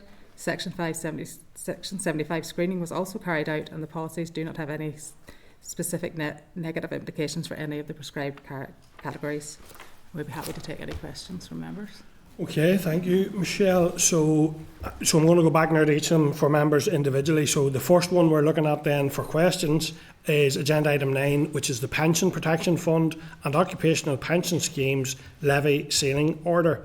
So I suppose it's important to note in general that the committee are always keen to ensure the best possible scrutiny. However, we're also very keenly aware of the parity issues and the potential impact that might have on people here. So we're always, I suppose, trying to address that dilemma as best we can. In light of that, in terms of the timing of receiving the papers, given the NI order was cleared by Department Solicitor's Office on 6th of February, and we received papers on the 18th of February, what's the delay there, or could we have received this sooner in this particular instance? The issue is trying to get the order. We are dependent on the orders being published and be it in GB. So by delaying it slightly, we were able to send you one of the extra orders because it was only debated basically as I was doing preparing the pack. So it allowed me to send that. So it was a kind of a balance between how much we can send and the timings of it. So that seemed like the best option to give you as much information as we could. Members, any other questions in relation to that? Sian? I just have a brief one. The regulatory impact, there'll be negligible costs for businesses and charities and voluntary bodies. Do we know what that's likely to look like for? The levy ceiling order this year, it may actually not have any effect because the pension protection fund is actually in surplus. They have significant surplus. So this year they had actually put the sort of conventional levy was decreased to zero. Okay. Now it hasn't been agreed, but it's proposed to do the same for this year. Okay. So if that happens, this order will actually not really have any impact. It just has to be done each year. But okay, sorry. Yeah, that's useful. Thanks, Michelle. And just briefly, and this probably to an extent covers each of them, I would think. But how do you assess, if you don't do an equality impact assessment, how can you then assess that it doesn't have significant equality implications? What's the process for that? Well, there is an equality screening done, so we do go through, each of the categories and, look at each of the three orders and assess them against each category to make sure, an EQI will then be done if there was impacts found, but it wasn't deemed necessary as there's nothing negative. Okay, so I'm going to then open up for questions from members to agenda item 10, SL1, and this is the Guaranteed Minimum Pension Increase Order. That was received on the 18th of February, and the relevant papers are in the packet, page 542. Michelle has briefed us on it, so do members have anything to ask on this? Can I just ask, why was there a delay in getting this to committee on the 18th of February? What's the delay in that one? That actually was the one I think that we got from GB at that time, so then we were able to send that one on. So. Okay, and are there any communications in relation to this going out to any of the occupational pensioners or the occupational schemes? Do you communicate the changes to those on a routine basis? There isn't any actual communication goes out. This is a figure that's released in every year, and the relevant organisations and schemes know to look for this and await that these figures coming out. No additional communication sent from us, no. Okay, any other questions, members, on that one? No. And then agenda item 11, which is the SL1 on the Social Security Revaluation of Earnings Factors Order, NI 2026. Received on the 18th of February, and the papers can be found, members, at page 559. You'll note that we do not yet have a draft SR or EM for this particular SL1. Michelle has briefed us on it, but if I could ask briefly, Michelle, when can we expect to see the draft statutory rule and explanatory memorandum? The last I've heard from GB, it's going to be made on the 5th of March, so that's when it will be in the public domain. Okay. Thank you, members. Any other questions on that pension revaluation of earnings? No? Members content. Okay then. Okay, so I thank Michelle and Ciara. Thank you very much for attending and briefing us. And members, I'll outline the next steps for all 4 SL1s after the next briefing. But we'll go to the next briefing now, and then we can come back to the formal pieces that we have to do. Thank you both. So can I now invite Jennifer, Karen and Mary to the table for the next item, please? And we're moving on, members, to agenda item 12. SL1, the Social Security and Statutory Maternity Pay Evidence of Pregnancy Amendment Regulations, NI 2026. Members, this SL1 was received on the 19th of February, and the relevant papers can be found in the meeting pack at page 575. You will note that we do not yet have a draft SR or EM for this SL1. Joining us from the department now are Jennifer Gibb, who is Principal for Work and Health, Social Security Policy, Legislation and Decision Making Services, Karen McCann, Principal for Work and Health Maternity Allowance Operations, and Mary Gately, Deputy Principal for Work and Health, Social Security Policy, Legislation and Decision Making Services. And again, I think ideally placed to answer questions around this, given your roles. So you're very welcome this morning, each of you. And I'll not run through the purpose, given that you're here to do so. Can I please ask you to take the committee through the detail, and then we'll get to members' questions when you're finished. So thank you. Thank you, Chair, and thank you to the committee for giving us the opportunity to attend in relation to the SL1 for these regulations. The committee will be aware of the very particular challenges that the department faces in the timelines relating to parity social security legislation and our legal obligations in that regard. Unfortunately, we've not been able on this occasion to share with the committee a draft of the proposed statutory rule and explanatory memorandum as required under the new procedure, which came into effect on the 5th of January. I will explain the timing issues for this SR, but I'd firstly like to outline briefly what these regulations do. The SR provides for an evidential change which will benefit claimants of maternity allowance and statutory maternity pay. At present, the legislation requires that the MAP B1 certificates are signed in ink by a doctor or midwife. These original documents must be provided to departmental decision makers or employers. The proposed SR will remove the requirement for the original ink signed certificate to be submitted to the department. In due course, this will support the move to an online application system for maternity allowance. However, there will also be an immediate benefit for claimants using the current paper-based claims as well, because it will allow for copy maternity certificates to be provided. Making parallel amendments across maternity allowance and statutory maternity pay will avoid confusion for claimants by ensuring that women claiming either payment are subject to the same evidence rules for proof of pregnancy. The equivalent DWPSI will be laid on the 3rd of March 26 and will come into force on the 1st of April 26. The department intends to lay the SR no later than the 11th of March. This is in order to ensure the regulations can come into operation on the 1st of April in alignment with DWP, while adhering to the 21-day rule. This will ensure that claimants in Northern Ireland who may benefit from the flexibility of providing copies of the certificates as part of their paper-based application can benefit from this positive change immediately. Unfortunately, the department has been unable to share the draft SR and explanatory memorandum with the committee as set out in the new guidance. This is because we have not yet received the final draft of the DWP regulations. The latest draft of the DWP explanatory memorandum was received on the 24th of February, and the latest draft of the SI was received on the 25th of February. The department considered delaying the regulations to allow for the required scrutiny process. However, the technical amendment made under this legislation will have a positive impact on Northern Ireland maternity allowance and statutory maternity pay claimants by enabling them to submit copy certificates. Therefore, any delay in the operational date of the regulations could have a detrimental impact. The department has conducted the usual screening exercises in relation to this SR. No rural child impact, regulatory or data protection impacts were identified. A Section 75 screening was also carried out, which concluded that the policy would not have significant implications for equality of opportunity or good relations, and that an equality impact assessment was not necessary. We're happy to take any questions from members. Okay, thank you. And I suppose for me, am I right in thinking this allows the application to not be an ink signed one? But does the option to do it the old way, the ink signed way, remain? It does remain. It does. I think that's important, because I know we often assume it's handier for everyone online or whatever, and it is for many people. However, given we've just come through the sign language bill, and there's lots of different reasons, rurality, why people. So I'm pleased that's the case, because I know where I've heard other situations where it said we will make an exception should someone require face-to-face or whatever. Doesn't always materialise on the ground. So that deals with that one for me. Am I right that the DWPSA is being laid on 3rd of March? Yes. Mm-hmm. And will we then be able to get that so we can consider on our 5th of March meeting? will you get that through to us in time for us to consider on the 5th of March?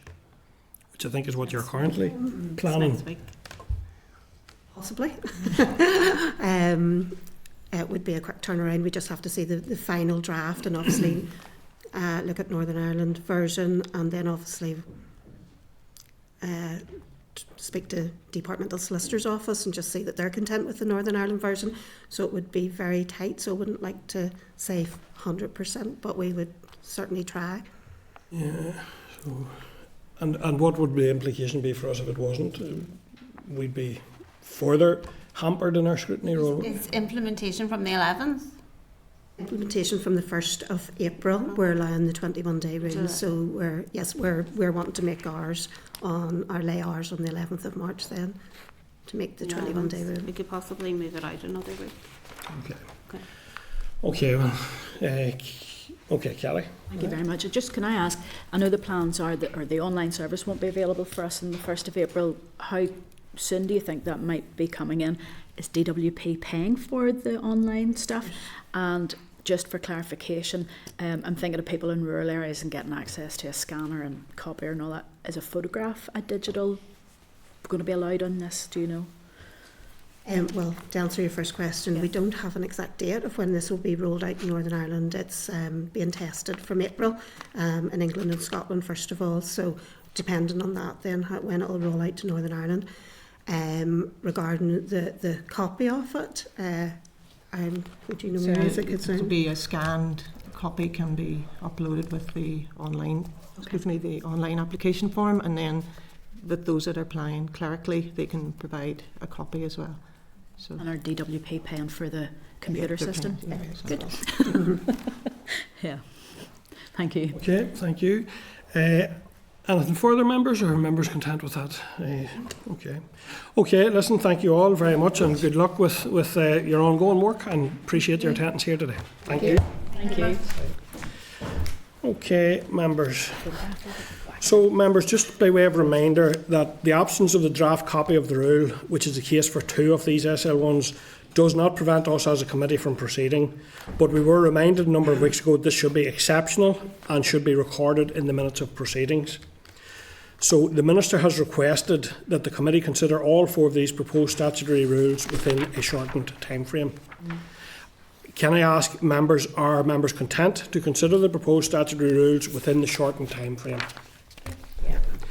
And can I just confirm, therefore, that the Pension Protection Fund and Occupational Pension Schemes Levy Ceiling Order NI 2026 and the Social Security and Statutory Maternity Pay Evidence of Pregnancy Amendment Regulations 2026 needs to be considered next week on the 5th of March, and the Guaranteed Minimum Pension Increase Order NI 2026 and the Social Security Revaluation of Earnings Factor Order 2026 will be considered on the 12th of March.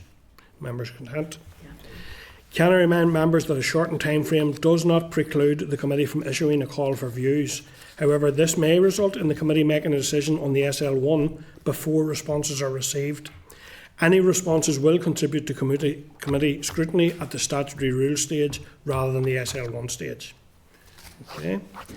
And members should note, please, that the committee will next consider these SL1s as agreed on 5th and 12th of March, alongside a summary of any comments and feedback received via Citizen Space up to that date. The committee team will issue a call for views on all 4 SL1s using the standard survey on Citizen Space from today, 26th of February 2026. The call for views for each will close at midnight on the 11th of March 2026. Alongside this, the SL1 and any relevant papers from the department will be published on the committee website and notified to relevant stakeholders alongside the relevant deadline where appropriate. Are members agreed? And do members have any further comments they wish to make at this stage? No. Can I just ask, are we at, if we have instances where the department, it's not their fault to be honest, it's coming over from Westminster, are coming to us late, are we asked to collate as a committee those times, or how many times that happens?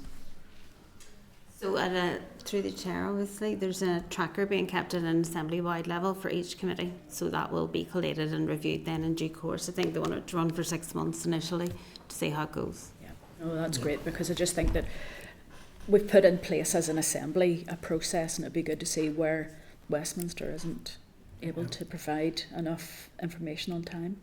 Yeah, and we'll need to keep the pressure on to get the information as quickly as possible. However, it will also be the case, given the amount of parity issues this committee deal with, it will likely read very disproportionately, as this committee very often been, and that's something we have raised repeatedly, but it's a reality of this new system will generate that. Okay, members, thank you for that. I'm moving on to agenda item 13, SR 2026-24, and this has come through the old original system, so that's why this is sitting. So this is the pneumoconiosis, etc., workers' compensation, payment of claims, amendment regulations, NI 2026. A copy of the SR is at page 594 of your pack. Can I remind members that the committee considered the SL1 at our meeting on the 8th of January, and therefore that fell under the previous process. Following consideration of the proposal, we confirmed that we were content for the department to proceed to make the rule. Have members any objection to the rule? No. Thank you, members. Can I therefore ask formally that the Committee for Communities has considered SR 2026/24, the pneumoconiosis, etc., workers' compensation, payment of claims, amendment regulations, NI 2026, and has no objection to the rule, subject to the report from the Examiner of Statutory Rules. Are members agreed? Agreed. Great, thank you. Agenda item 14, members, the Forward Work Programme, a copy of which is at page 605. Do members have any comments, or are you content to note the Forward Work Programme? Content, thank you.